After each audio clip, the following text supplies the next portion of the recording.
Buenos días, muy buenos días. Aquí estamos otra vez con ustedes en su telediario 1+1. Hoy con muchos acontecimientos que reseñar, que referirse tanto a nivel nacional como internacional. Tal vez las repercusiones de la resolución que tomó ayer en la tarde el Consejo de Seguridad de las Naciones Unidas sea la noticia más trascendente del día de hoy. Milicen Uribe. Lo es, compañero. Se esperaba esa resolución, se daba como un hecho que se iba a producir. Así es. Y después de meses de debates, de consultas y de opiniones, al fin Naciones Unidas pudo autorizar por ahora, la conformación de una fuerza militar o armada para que vaya a Haití a ayudar a la policía a enfrentar las bandas que hay allí, intentar crear un clima que favorezca la realización de elecciones, porque en Haití hay un régimen ilegítimo. Totalmente. En medio de una crisis humanitaria de grandes proporciones, una crisis democrática, de la democracia muy grave y prolongada, Milicen, amén de la violencia. Claro. De la violencia que está azotando a ese país. Bueno, ahí está la resolución ponderada en República Dominicana. Hay mucha gente felices. Sí. Se la atribuyen al presidente Luis Abinader. ¿Y usted cree que no? No, para nada. Para nada. Mira que él clamó mucho a Alberto. Claro que sí, por eso lo decían las grandes naciones. Además, lo que pasa es que el mundo, dime tú, la ONU, sí, ¿cómo se queda con los brazos cruzados? No, pero tú sabes que yo creo que sí, que hay que darle algo de éxito al presidente Luis Abinader por la insistencia y la persistencia que mostró en el tema. Ahora bien, como tú señalas, eso es un tema de intereses, por eso se mueve la geopolítica. Aquí yo creo que el factor decisivo ha sido el tema del contrabando de armas. Eso, de hecho, cuando tú ves la posición de China, que era una de las posiciones esperadas, porque en el pasado tanto China como Rusia habían votado en contra de esta resolución, parte de la motivación que da China es justamente ese tema de las armas. A las grandes naciones le preocupaba, por un lado, el tema de las armas y por otro también, en el caso sobre todo de Estados Unidos y de otras naciones de América Latina, el flujo migratorio. De modo que sí, una cuestión de intereses, pero yo creo que también hay que reconocer que el gobierno dominicano de Alberto aprovechó todos los escenarios para tratar de colocar este tema en la agenda. Bueno, sí, podemos... Sí, algo de Alberto, algo. Si Estados Unidos no tuviera tantos intereses, y ya no son intereses económicos solo, el lugar estratégico en el que está ubicado Haití. También. Recuérdate que Estados Unidos va a tener la mayor inversión en el puerto de Manzanillo. Exacto. Y eso no es casual. No. Es que eso es estratégicamente un punto clave. Pero el otro es el tema migratorio que tú has señalado. Sí. Es que una cantidad enorme, miles y miles de haitianos emigran por distintas vías, incluyendo la marítima, hacia los Estados Unidos. Correcto. Y esto incrementa ese flujo migratorio de personas irregulares desde el punto de vista legal y también sin manera de saber cuáles son sus vínculos con la delincuencia, quiénes son, en otras palabras. Y eso sí que le preocupa muchísimo a los Estados Unidos, porque los Estados Unidos en principio facilitaron que grupos de empresarios de Haití se armaran. Sí, pero eso se le salió de control. Y antes de esta intervención vimos cómo fueron tomando medidas de sancionar todo eso, porque eso se le salió de control. El temor ahora es que eso fracase. ¿Cómo han fracasado? Porque no está claro quién va a financiar esa operación. Se dice que los amigos, pero Estados Unidos ha aportado $100 millones. ¿Qué es eso? Claro. ¿Para qué da eso?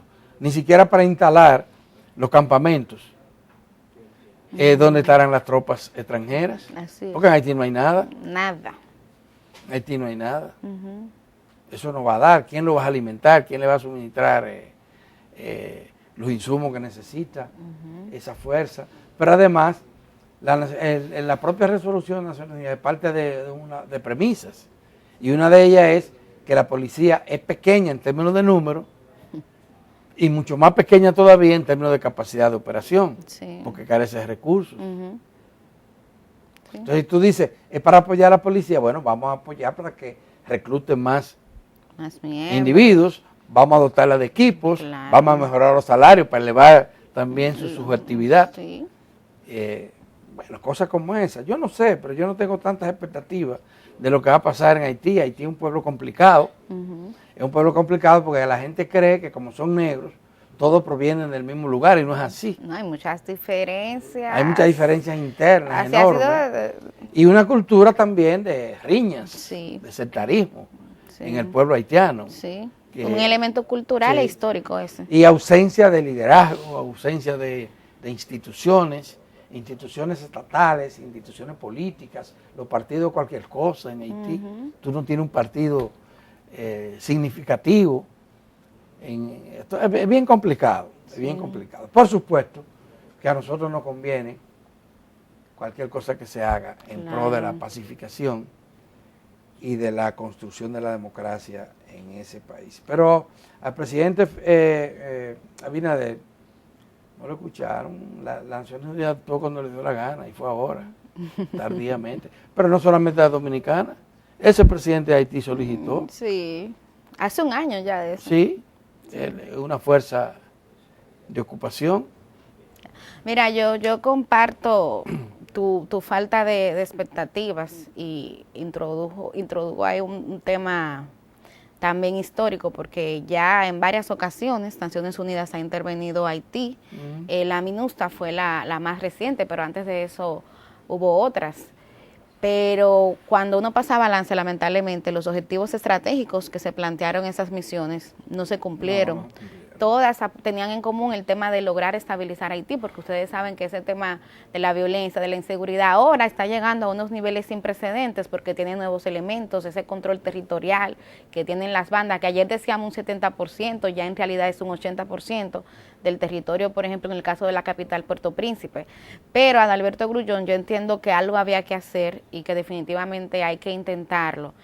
Porque la situación que se está viviendo allí a nivel de violencia, lo decíamos ayer, 2.500 personas han perdido la vida en lo que va de año, el tema de la hambruna que ya lo supera el 50% de la población. Y a mí por lo menos me llamó la atención en términos favorables que ayer cuando se aprobaba esa resolución en el Consejo de Seguridad de Naciones Unidas, pues se hacía el compromiso de no volver a cometer errores del pasado. Yo te comentaba ayer que en el caso de Haití hay un movimiento generalizado de rechazo a esa intervención, y es con justa razón, porque en el caso de la MINUSTAH, por ejemplo, ahí hubo muchísimos atropellos desde el punto de vista de violaciones a derechos humanos, muchísimos abusos, y vi por lo menos que en el aspecto discursivo que se estaba manejando ayer, esto era un elemento que se estaba tomando en cuenta. Ahora bien, yo entiendo que esto es una buena iniciativa en el sentido de que urge lograr estabilizar Haití. Ese tema que tú señalas con justa razón de la falta de legitimidad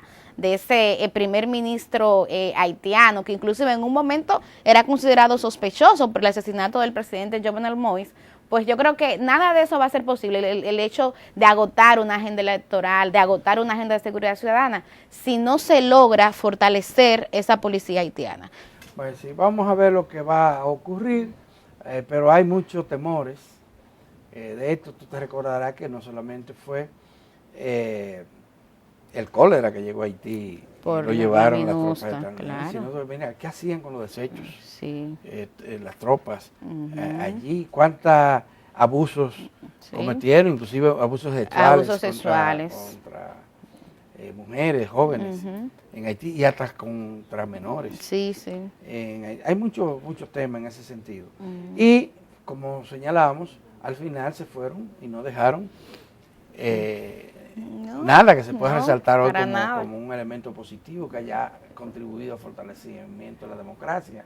Los partidos siguen siendo, como ya te dije, las organizaciones sociales también, el Estado muy extremadamente débil,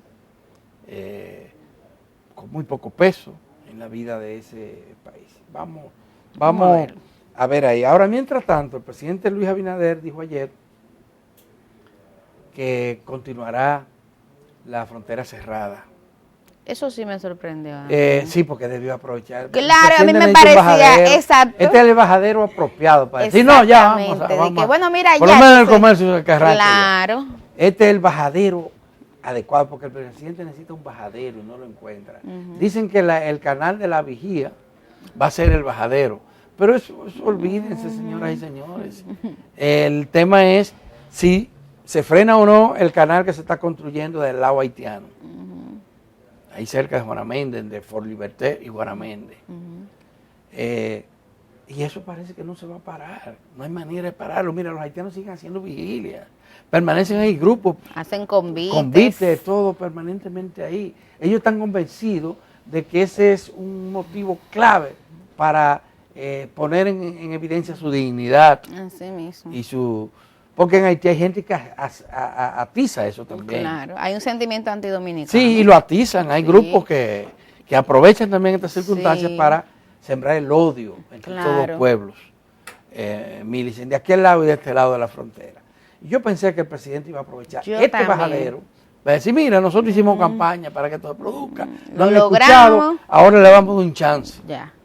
¿Por qué? Porque mientras el presidente dice que la frontera sigue cerrada, aquí en el interior del país aumentan las quejas de quienes están siendo perjudicados por el bloqueo económico, por la suspensión del comercio bilateral. Y ayer, por ejemplo, se produjeron 2 acontecimientos trascendentes en ese sentido, que hay que rogar para que no se sigan produciendo. El gobierno debería, ¿verdad?, prender velas para que eso no continúe, porque le puede hacer daño. Mucho daño. Uno fue los huevos de Moca y de las zonas aledañas, Licey, Moca. Lo lanzaron en un monumento histórico, que es el monumento del agricultor, que está en Moca. Se hizo durante el gobierno de Antonio Guzmán. Miles de huevos. Regalaron y votaron. Alegando pérdida. Alegando pérdida. Mejor regalar. A mí no sé qué pasó con eso, porque en el día anterior, el Ministerio de Obras de Agricultura, el ministro de Agricultura, había anunciado que el gobierno iba a comprar todos los huevos que le vendieran. Así es. Habló de 9 millones. Pero resulta que los productores hablaban ayer de 40 millones que le venden a Haití. Sí. De los 246 que se producen mensualmente. Ellos le venden 40 millones a los haitianos. Es decir, 10 millones semanales a los haitianos. Bueno, ahí hay un lío. Ahí hay un lío que hay que desatar. Claro. Pero el otro lío es, ustedes conocen al empresario Félix García, de Santiago, uno de los empresarios más connotados de Santiago, líder de asociaciones empresariales. Él renunció a la actividad gremial porque dice que no le alcanza el tiempo, que no sea para atender a los requerimientos de sus suplidores, de sus clientes y de sus trabajadores. Está paralizado. Bueno, en Santiago está en Dajabón está paralizada la zona franca. ¿Sabes cuántos empleados tiene la zona franca? Miles. 19,000. 19,000, ya tú sabes. Una gran parte de ellos haitianos. Sí. Está paralizado, pero está el tema de la materia prima.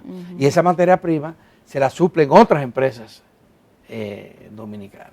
De manera que ahí hay un problema bastante serio. Y los comerciantes, la gente de los intermediarios entre los productores y los consumidores que viven de los mercados binacionales, también están con el grito al cielo. Entonces uno no sabe hasta dónde este país va a soportar esto. Y yo me preguntaba antes, y me lo pregunto ahora, ¿a quién beneficia el cierre de la frontera? ¿Qué beneficio económico o político podemos exhibir como trofeo del cierre del mercado o de los mercados binacionales? Yo no lo entiendo, mi cabecita no lo entiende. No, al igual que tú, yo entendía que justamente ayer, en el marco de esa rueda de prensa que está celebrando de manera semanal el presidente Luis Abinader, pues él iba a anunciar ya la reapertura de la frontera, sobre todo porque justo hace una semana él introdujo la palabra flexibilización en su narrativa. Entonces yo entendía que se iba a ir desmontando de manera escalonada, porque uno sabe que desde el punto de vista de la lógica política, el presidente tenía que cuidarse tampoco de no parecer ahora como una persona floja, después de haber mantenido un discurso bastante fuerte al respecto. Y a mí me parecía que al coincidir justamente ayer esa votación del Consejo de Seguridad, donde se aprobó esta resolución y este encuentro con los medios, era la salida perfecta para el presidente salir por la puerta grande y decir, mira, logramos nuestro objetivo. No era por la puerta grande, pero iba a salir. Sí, pero yo digo, bueno, logramos nuestro objetivo. Porque va a salir sin nada, en la mano. Bueno, pero lo digo desde el punto de vista de que él podría decir, bueno, logramos nuestro objetivo, llamamos la atención de la comunidad internacional, logramos lo que estábamos demandando por muchísimo tiempo, entonces ya, ahí voy aperturando de manera gradual la frontera. A mí me sorprendió muchísimo, Alberto, cuando él dijo que la frontera... aprovechó esa oportunidad y luego va a tener que salir, porque claro. es como... Vuelvo a citar la palabra clave de Altagracia Salazar en su comentario. En su artículo. Sí. Que el gobierno estaba atrapado. Y sin salida. Y sin salida. Y sin salida. Entonces tenía dos cosas. O armaba la guerra con Haití, porque después que tú movilizas aviones, barcos, tropas por todos los lados, haces toda esta bulla. Claro. Tú tienes que salir, o bueno, vencer. Sí. Y uno de los vencimientos era militar, porque no hay otra. Sí. Ese pueblo no entiende lo que está pasando. Y la otra salida era, entonces, irse con la mano vacía, lo que es una derrota. La primera parece que está descartada, la de hacer la guerra porque ya esta no es la misma guerra para pacificar las bandas. Esta es otra cosa, esto es por una guerra control civil, de recursos comunes. Claro. Y eso era imposible, o sea, la humanidad no le va a permitir esa situación. Claro. A ningún gobierno. A ningún gobierno.